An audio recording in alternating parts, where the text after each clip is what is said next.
Passionnés de volley de course au large, bonjour et bienvenue dans ce nouvel épisode d'Actu Large, l'émission où je résume l'actualité de la course au large tous les mercredis à 18h. Aujourd'hui, dans un premier temps, on va parler de la Transat en double, ancienne Transat AG2R, qui part ce week-end de Concarneau, qui part dimanche de Concarneau, en direction des Saint-Barthélemy. Première course des Figaro, enfin première Transat des Figaro 3, ça va être de la folie, ça va être trop bien. Il faut la suivre. Ensuite, on va parler de la grande news, même si c'était un secret de Polichinelle, Jérémy Bayou se fait construire un nouveau bateau, on va en parler. Ensuite, on va parler de la Pornichet Select qui est partie samedi dernier, donc course en mini 650, qualificative pour la mini transat, on va en parler. Ensuite, on va parler de Jean-Luc Nelia, un des fidèles du Sodevo Sailing Team, qui passe chez Apivia. Grande surprise, je m'y attendais mais absolument pas du tout, mais vraiment pas du tout. Et enfin, on va parler de deux duos qui ont été annoncés pour la Transat Jacques Vabre et deux duos de choc. On va en parler aussi. Je vous rappelle que si vous voulez rien louper des prochaines vidéos, n'hésitez pas à vous abonner et à activer la petite cloche de notification. Et vous pouvez me retrouver en live sur Twitch le mardi, jeudi, vendredi et samedi de 14h jusqu'à 20h, 21h, ou peut-être un peu avant, ça dépend de mon état de forme. Par contre, samedi, tous les samedis du mois de mai, je ne pourrai pas stream. Et exceptionnellement aussi sur le week-end, je crois que c'est le week-end de l'Ascension où je ne pourrais pas stream non plus. Mais sinon je stream toujours à ces jours-là. Voilà. Et bah du coup on commence avec la Transat en double maintenant.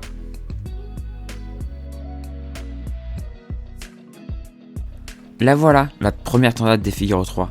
La Transat en double, anciennement Transat AG2R, s'élance dimanche de Concarneau direction Saint-Barthélemy après un passage dans les îles Canaries.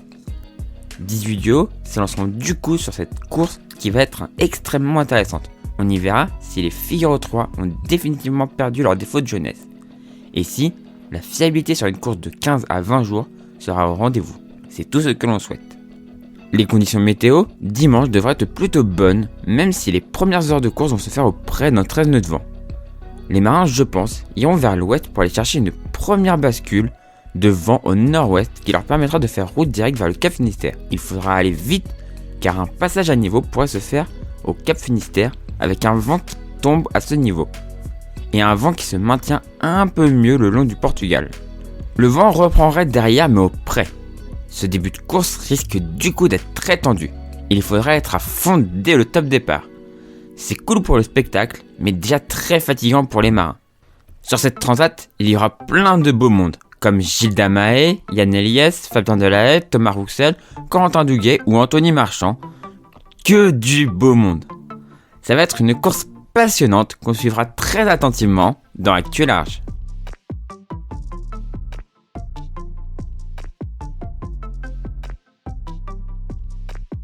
C'est pas une grande surprise, car je vous l'annonçais déjà dans les précédents Actu Large.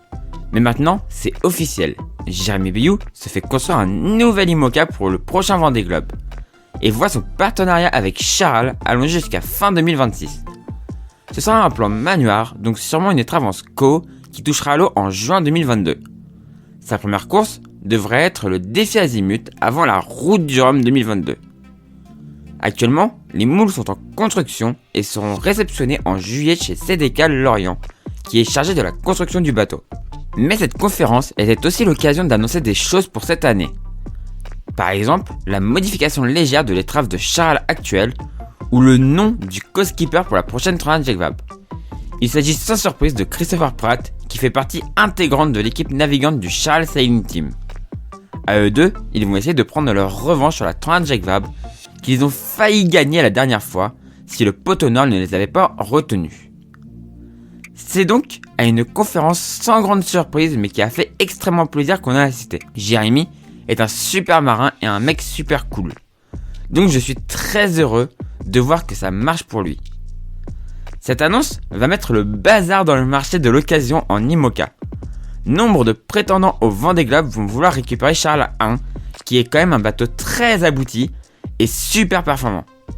Charal et Jérémy prendront-ils le risque de voir leur bateau partir avec un prétendant du Vendée Globe, avec le risque que celui-ci finisse devant leur nouveau bateau, ou feront-ils comme Hugo Boss et Alex Thompson quand ils ont vendu l'IMOCA de 2016 à un team qui ne voulait pas faire le prochain Vendée Globe, afin, même si ce n'est pas officiel, de ne pas prendre le risque. On suivra ça très attentivement dans Actu Large.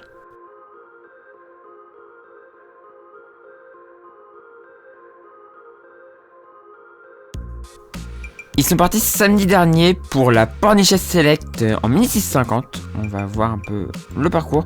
Ils sont partis dans des conditions au début assez calmes. Alors on a 2 bateaux qui abandonnent déjà.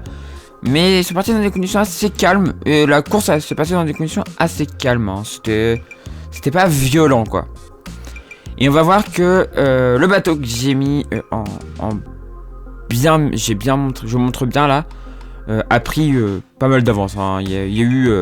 Il a fait une très belle course tout en gestion. Mais ce bateau, faut vraiment y faire attention puisque c'est un excellent bateau. On voit que là ça descend, voilà, commence déjà à prendre l'avance. Et ensuite on a une surprise, un mini de série, le 979 qui est juste derrière là, qui va prendre la 2ème place au final. Donc c'est plutôt cool. On voit que la flotte est en train de s'étirer, mais c'est assez habituel chez les mini. Hop, ça descend. On arrive là. Donc c'était la Pornichet Select, c'est une course, c'est une boucle. Départ de Pornichet, arrivée à Pornichet. On passe à côté de l'île de Groix, on passe à côté de l'île Dieu. Ensuite on va à Belle-Île et ensuite on revient à Pornichet. Pas Belle-Île, mais oui, l'île Dieu. J'ai dit l'île de Groix, l'île Dieu, oui, Belle-Île et Pornichet, c'est bien ça. Donc on voit l'avance du premier, il sera jamais rattrapé. Par contre, le deuxième, dans ces conditions faibles, va se faire un peu reprendre. Il se fait pas doubler, mais il se fait reprendre. Vous allez voir ça. Donc on voit le passage, on voit l'option de passer par l'est de Belle-Île. Et le premier qui a une avance juste monstrueuse. Mais on voit que voilà, quand même, le deuxième assure sa place. Et regardez cette avance juste monstrueuse. C'est monstrueux. Et voilà. Et l'arrivée du premier, on va regarder juste après le classement. Le classement chez les prototypes. Et l'arrivée du deuxième, un mini de série. Magnifique. Alors voilà, avec pas énormément d'avance finalement par rapport à ce qu'il a eu à un moment. C'est un peu dommage. Mais voilà, il finit quand même la 2ème place, c'est le plus important. Donc cette course a permis à certains d'obtenir encore plus de 1000 pour la qualification à la Mini Transat. Qui, je vous rappelle, part en fin d'année. En septembre. Pour des Sables d'Olonne en direction d'abord de Madère, je crois. Madère ou des Canaries. Et ensuite, direction l'autre côté de l'Atlantique. En Mini 650. C'est une course de fou furieux. Hop, et voilà. Et les derniers qui passent la marque. Et qui vont arriver à Pornichet. Pour cette course complètement folle. On va regarder le classement. Donc on va regarder d'abord le classement des protos. Donc c'est le 969 qui a gagné avec énormément d'avance. Regardez, un jour 9h, un jour 15h. Suivi par le 1019 et enfin le 787 qui prend la 3ème place. Notre Havrais François Champion, le 950 est 5ème et juste derrière le 850 Pays d'Iroise. On va regarder maintenant chez les séries qui l'a emporté. Quel bateau l'a emporté? C'est le 960. Non, je suis encore chez Proto là. Série. C'est le 979 qui l'a emporté. Suivi par le 966 et le 987. Voilà. Où c'est beaucoup plus serré. Hein. Un jour 15h 30 minutes. Un jour 16h 25 minutes. Il y a quand même 1 heure à peu près. Un peu moins d'1 heure entre les deux premiers là.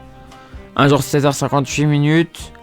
Un jour 17h 53 minutes. On voit que c'est pas non plus ultra serré. J'ai déjà vu beaucoup plus serré que ça. Mais en vrai, ça va. Voilà.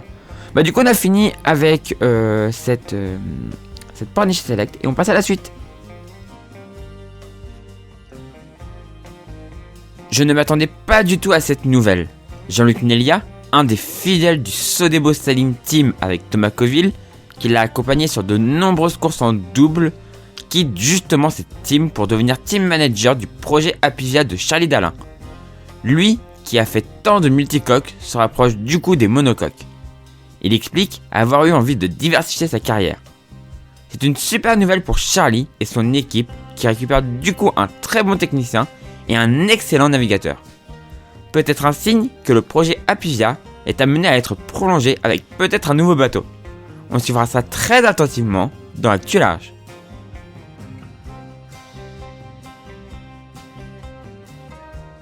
On finit cette Actu Large en parlant de duo de choc pour la prochaine Triangle Jack Vabre. En effet, Thomas Ruyant sera accompagné de Morgan Lagravière sur l'IMOCA Linkedot et Sébastien Simon sera accompagné de Yann Elias sur Arkea Paprec. Pour Sébastien, ce sera la dernière course sous les couleurs d'Arkea Paprec car son contrat s'arrête après et qu'il ne sera pas renouvelé, car Arkea et Paprec vont sûrement repartir sur le Vendée Globe mais avec un autre skipper. Encore des duos de choc à suivre sur la prochaine Triangle Jack Vabre. Cette prochaine Triangle Jack Vabre m'hype de plus en plus au fur et à mesure de l'annonce des équipages. On suivra bien évidemment cette course géniale dans Actu Large. Voilà, j'espère que cette vidéo vous a plu. Si c'est le cas, n'hésitez pas à mettre un pouce en l'air, à la commenter et à la partager. Si vous n'êtes toujours pas abonné à la chaîne, n'hésitez pas à vous abonner pour ne rater de prochaines vidéos. Et si vous voulez aider financièrement la chaîne, n'hésitez pas à faire un tour sur YouTube ou Tipeee. Les liens sont dans la description de la vidéo. Vous pourrez une publicité ou une vidéo, ça ne vous coûte rien et moi ça m'apporte quelques centimes. Et si vous souhaitez faire un don, c'est possible aussi sur ces deux plateformes, voilà. Et du coup, moi je vous dis à la prochaine pour la prochaine vidéo sur la chaîne Toria. Et du coup, ciao tout le monde, ciao ciao ciao.